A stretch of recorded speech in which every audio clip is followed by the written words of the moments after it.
Hello everybody, hope you're having a great day, and back with another video. It's been a long time since I've done a video. I've done some concert recording uploads briefly, but I wanted to get back into doing a bit more of my own content to sort of grow the channel a little bit, and I thought I'd do a video today based on cloned guitars. You'd be fooled into thinking these were authentic Rickenbacker guitars, the one up there behind me as well. But these are in fact high quality clones made in the UK. I'm not going to mention any names in this video. The reason behind the video is there's the Facebook page called Rickenfakers, and that's had a bit of traction recently. It's got quite a few sort of thousands of likes, and the highlights for me personally on that page are when a certain guitar builder based in the UK, those of you who are on the group will know who I'm talking about, post various photos of their builds, and they really are stunning, some great guitars. And well, I've got a couple of those guitars here myself. I've ordered a couple, and so this one and the one behind me, I've got also another guitar that's currently not here, but it's a 365 OS clone, which I had built to my exact specs, and that is lovely. It's my favourite guitar to play. So I'll probably feature that in another video. But I thought I'd do this video today just to kind of talk about the guitars, show them off a little bit. I have posted some pictures of these guitars, I believe, in the Facebook group quite a while ago, but I thought I'd do a video just so you can kind of see them in real life, kind of hear what they sound like. I was going to do a sound demo acoustically, but also through the Vox, and just so you can kind of see them a little bit closer up, talk through a few parts and specs about them, why I ordered them, and essentially just if you were in the position where you're thinking, oh, I may order one of these guitars, you know, just to kind of give you the confidence to go and do it, because you won't have any regrets. They are truly fantastic. So yeah, why did I order them? For several reasons really. The two guitars we've got here today, they're Rose Morris 1993. It was always my favourite guitar from the range back in the 60s, and they were made in very limited numbers. 1993 model was a request from the Rose Morris distributor in London, and essentially this was the first production 12-string guitar they ever made. Obviously George Harrison had his C63 model 36012, it was just called back then, but so he had that, but that was essentially a prototype. That was number 2 of the production line back in '63. But the 1993 Rose Morris Export was the first production 12-string. They were made in incredibly limited numbers, less than 100 for all 3 batches, I believe. So obviously for that reason, and being vintage guitar, it just commands such huge prices, and I'm very much a player. So I want to have these guitars to take out to play and enjoy something as rare as an original 1993 is, well, if we just talk about cost really,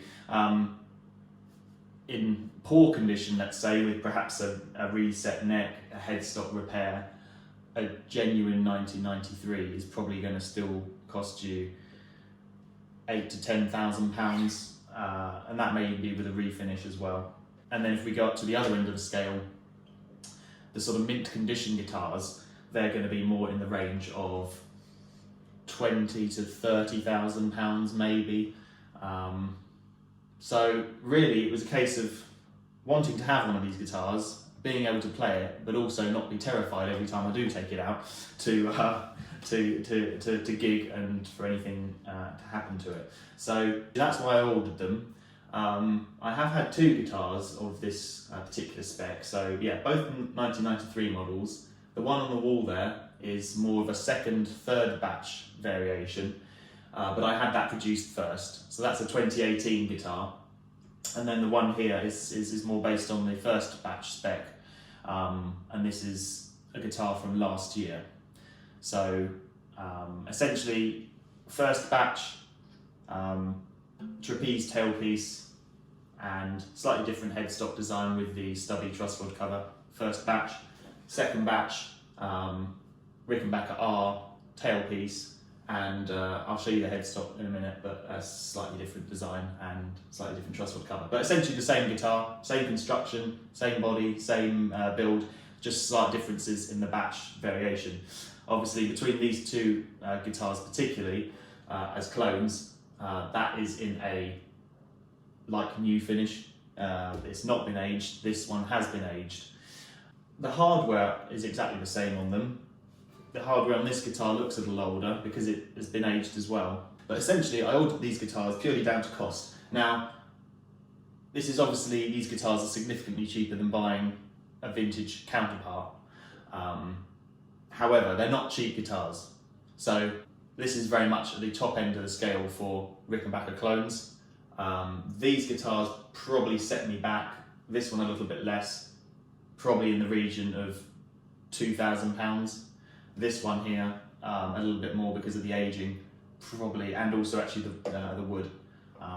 Not only has the price of maple gone up quite a bit, but obviously if you're wanting the figuring as such that this one has here, it's got some quite nice flame on it, then you will be looking at paying a little bit more, but overall the price of wood has gone up. So I should think this guitar probably more like 2,500, maybe close to £3,000. So these are far from cheap guitars, and you may be thinking, well, for that price I could go to Rickenbacker and get a real 330, so why on earth would you buy one of these? Yeah, I understand that point. This is as close to a 1993 as you can possibly get in terms of everything from construction to spec. If you're going to Rickenbacker and buying, for that sort of money, a real Rickenbacker, it's either going to be a George Harrison model, which is even more than that, probably more like £3,500–4,000, those are brand new today. Obviously there's the second-hand market, fair enough, but a regular 330 from them is not quite the right spec. And obviously Rickenbackers is still a very small company, they build pretty much what they want, they don't have a custom shop. So really, if you're wanting a replica of one of the 60s guitars, other than the Beatles specs, then this is your only option. I can hand on heart say these are incredible guitars, and I've owned many real Rickenbackers. I still own many real Rickenbackers. These are just as good, if not probably better, than the original guitars that I've had. So by no means are they inferior quality at all. In fact, I would say they're of better quality. All handmade, these particular ones hand built in the UK, and just really fine craftsmanship and at the highest quality. So yeah, really happy with them. So we talked a little bit about price. So let's go over the individual parts and specs, shall we, of each guitar. So let's start with this one. This is the first batch. So common to both guitars, you've got a all maple construction. You've got X bracing inside. Essentially, the front of the guitar is carved out from the back, and then you have the rear glued onto the back. So from the front, you've got it's a three-piece body. So you've got essentially sort of two wings and then a centre stripe. So there's actually two seams. You probably can't quite see it here, but essentially, yeah, three-piece body. But it's not like a 335 where you've got a centre block. It is completely hollow, but it's just three pieces of wood, okay, glued together. And you've also got the double bound, but no binding on the neck, a feature of the 1993 as opposed to the C63 or 36012 that George Harrison had. His had binding on the neck. His also had the sharp tooth inlays on the fretboard and slightly different dot markings, and obviously a cat's eye sound hole, just some of the minor differences between the two models. So we've got a trapeze tailpiece. This actually, the bridge on here is a 12 saddle bridge. This is actually the only vintage part on the guitar. Now I don't really like putting vintage parts on this sort of guitar. It doesn't really sit right with me, but I do like this bridge particularly, and this is the guitar I play mostly, so at the moment it has got a vintage bridge on it, but this is the only vintage part on the whole guitar. Everything else is brand new, but aged to make it look older. So yeah, this is a 60s 12 saddle bridge, which is common on most 12 strings. You've got the toaster top reissue pickups with the flathead screw in each corner. So there's more of the vintage spec, and these again have been aged to make them look a little bit older, but they are new pickups. The knobs were new, aged as well. The plastics was new and aged. The screws, various screws from different sources. The strap pins have also been aged. The tuners, these are actually Goto style tuners. I've had various experience with the Rickenbacker Deluxe tuners and the Clousson Deluxe, and I just never got on with them as well as I've got on with these. The gearing on these is much better, and these have also been aged as well. So the Goto style, I think they pronounced it right, Goto, and they're sold in Winfield Vintage over in the US. So it's a bit of a pain to get them over to the UK, but worth it. And Winfield have always been very good. Yeah, a reproduction truss rod cover. Now we have to stop here and talk about the Rickenbacker branding on it. Now I did a bit of research, and I very much call these clones. I don't call these counterfeits. Counterfeit is essentially a replica of something with the aim to deceive. With these guitars, there's no, I have no desire to call these the real thing. And actually, in the control cavity, when you take the these control cavity off the front of the guitar, actually stamped in the control cavity is a fingerprint from the luthier who made these. So essentially, there's no way you could ever pass this off as the real thing. Someone who knows what they're looking for would also be able to notice. There's a few little specs that aren't quite spot on for those in the know, but essentially on looking at it like this, you would never know. But yeah, in the control cavity there is a little stamp of the luthier who made it, and the same with this one as well. So yeah, all you'd have to do is take the control cavity off and you'd immediately see, oh, that's not Rickenbacker, is it? That's and it's got the date in it as well. So yeah, there's no doubt that these are not trying to be passed off as counterfeits. These are simply just clones, high quality clones. Yeah, so going back to the truss rod cover, yeah, it's got the Rickenbacker nameplate on that, purely for aesthetics, but these guitars do Rickenbacker an awful lot of justice. They are fantastic, but I appreciate that may be a bit of a contentious issue. Obviously, if you want to order one of these, you can order one of these and take the truss rod cover off. You could put your own thing on there. You could put Rickenfaker on there if you wanted to, and that might actually be the best thing to do, actually, because it would probably be in the same font, and you'd have to look really closely to notice. So that's actually something you could do. But yeah, the fretboard I've not talked about. So that's a Paduk fretboard on this particular guitar, the same as it was in the 60s, and the frets are fairly comfortable. Yeah. To the back of the guitar, so the back of the guitar is sort of a two-piece back. There is a centre seam, if you can see that from the video. So yeah, two-piece back, a three-piece maple neck, all maple, and then you've got the headstock wings on the back as well. So yeah, that's pretty much it in terms of the spec. These are a mono guitar as well, so just the single input jack, unlike George's, which was a stereo model. So what I'll do is I'll grab the other guitar, we'll just talk briefly about that. It's much the same, so I'm not going to go over that too much, and then we'll move on to a bit of a sound demo, and so you can hear the guitars both acoustically and plugged into the amplifier. Okay, so we're back now with the second of the Rickenbacker clones. So as I said earlier, this is a 2018 guitar, but it's based on the second and third batch of Rose Morris 1993s that was sent across to England. But essentially it's the same guitar, it's the same construction, same body. I think on this particular guitar the fretboard is rosewood. I'm not 100% sure, but it's not Paduk. Both got lacquered fretboards though. With this particular guitar you've got the R tailpiece. You've actually got a 12 saddle bridge on this one, which is one of the new Rickenbacker 12 saddle bridges, so a genuine part again. I've struggled to get on with these. This is nothing to do with the actual guitar, this is purely the bridge. This is a genuine Rickenbacker part, which I struggle with quite a lot. It's very rattly. The concept is great, you've got 12 individual saddles, so when it's set up right and it's intonated, it's very nice. But I just don't get on with them very well, to be honest. I find they're quite buzzy. You've got to have these four pieces, in fact that one's even a little bit loose. You've got to have the tension pretty even over the bridge. I've had these pieces fall out whilst I'm playing on stage before.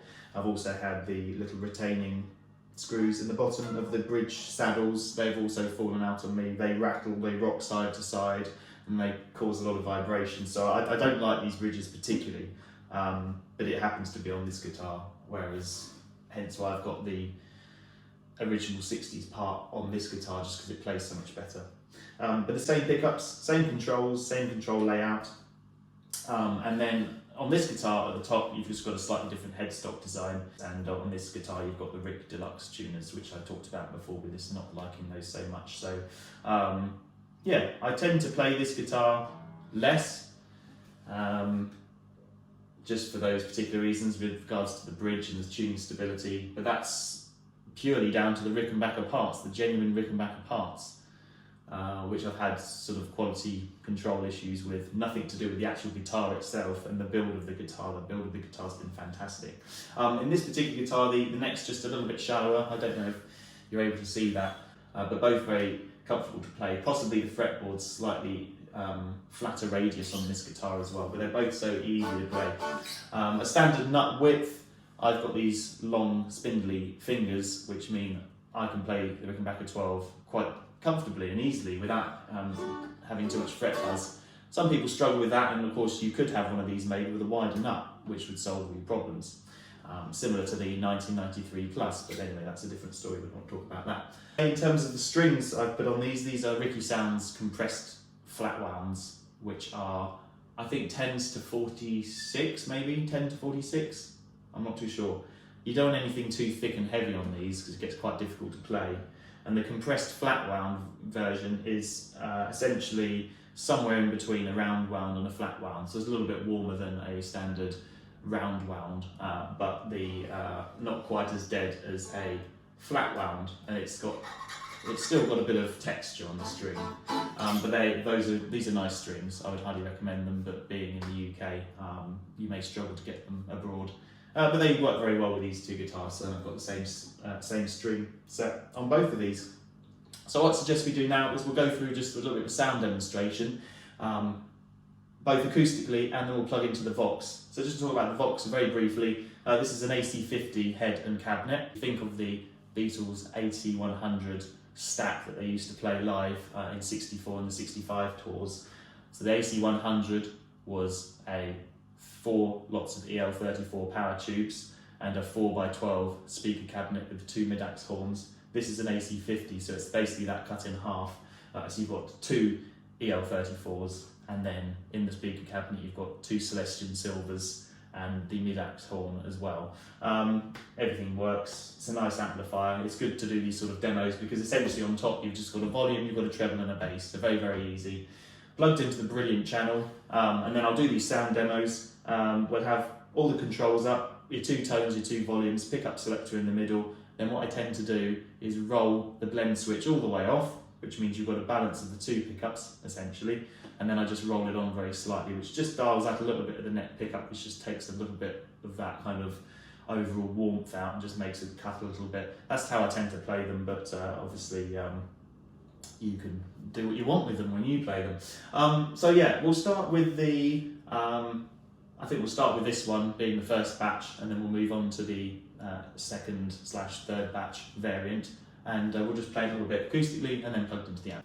Okay, so the first batch, aged 1993, just acoustically first.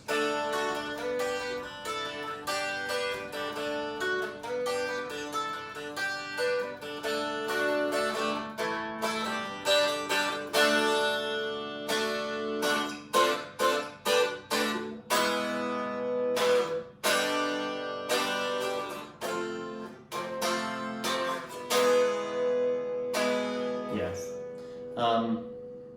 What can I say really? We'll plug it in.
Beatles 12 string song on the 12 string, but yeah, I always get a bit bored listening to the same old 12 string licks over and over again. So anyway, for those of you who like that kind of thing.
That's the first batch spec. We'll now move over and we'll do the second batch.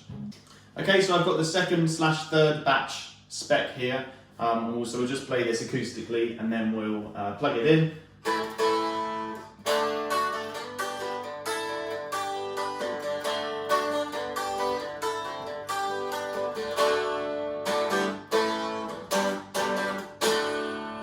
It's funny because doing this video, I very rarely play the two guitars back to back, and it's normally one or the other, and I don't tend to have them in the same location either, so it's quite nice. They're quite similar though, as you'd expect. It's quite good that they're similar, shows a bit of consistency in the builder.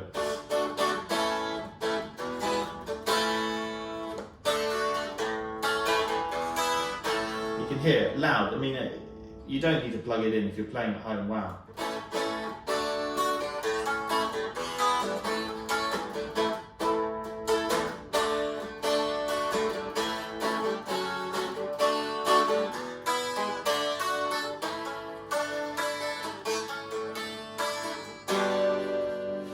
Okay, we'll plug it in now. So again, the same settings.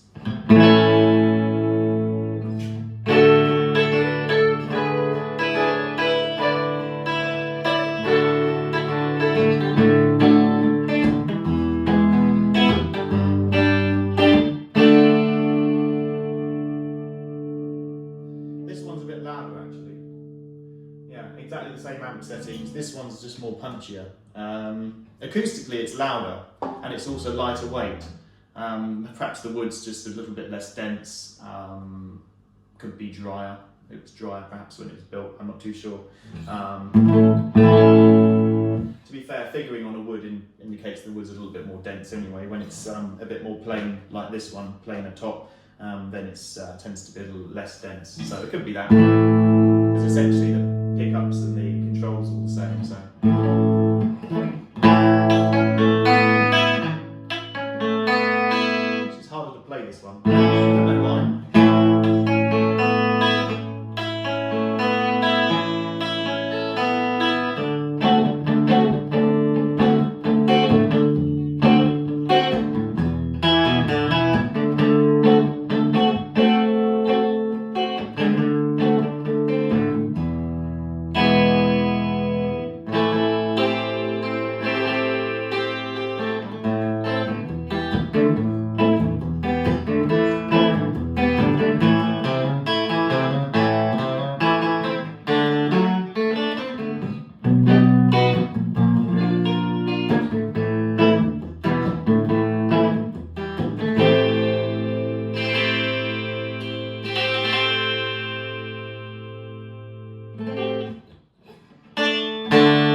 essentially, both these guitars are incredible.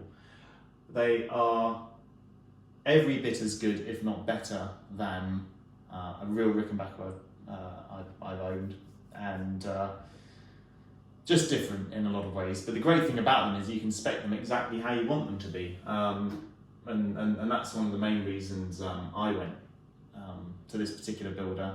Okay, so that's pretty much it for this video. We've had a nice little review on these two guitars. You've heard some sound demo clips. We've talked a little bit about the individual parts and specs. And really all there's left to say is, yeah, if you're thinking about ordering one of these guitars, they are absolutely fantastic. You won't be disappointed. Expect to pay not an insignificant amount of money for them. You know, we are still talking sort of several £1,000s for one of these guitars. You can obviously cut a few corners by not putting genuine Rickenbacker hardware on them, and I would say on these particular guitars, the hardware alone cost in the region of about £900 to £1,000, so it's quite significant, particularly when you're talking about two pickups, a bridge, genuine tuners, maybe a wiring harness as well, strap pins. I mean, there's quite a lot to it, so expect to spend a fair amount on just the hardware alone, but you could obviously go down a cheaper route and buy some cheaper hardware, which does exist. But if you want the genuine Rickenbacker hardware to pair with the guitar, then you're going to be spending a little bit more. Personally, I think certainly for the pickups it's worth it, but whether you want to make some savings on the rest of the hardware, it is definitely possible. And actually, as I've proved between these two builds, that actually sometimes the genuine Rickenbacker hardware is not necessarily the best hardware. Very much so with the bridge on this guitar, which I don't like, and the tuners, the Rickenbacker Deluxe tuners, I've not really always got on that well, and hence why on this guitar I've got the vintage bridge on it and the Goto style tuners. So something just to bear in mind.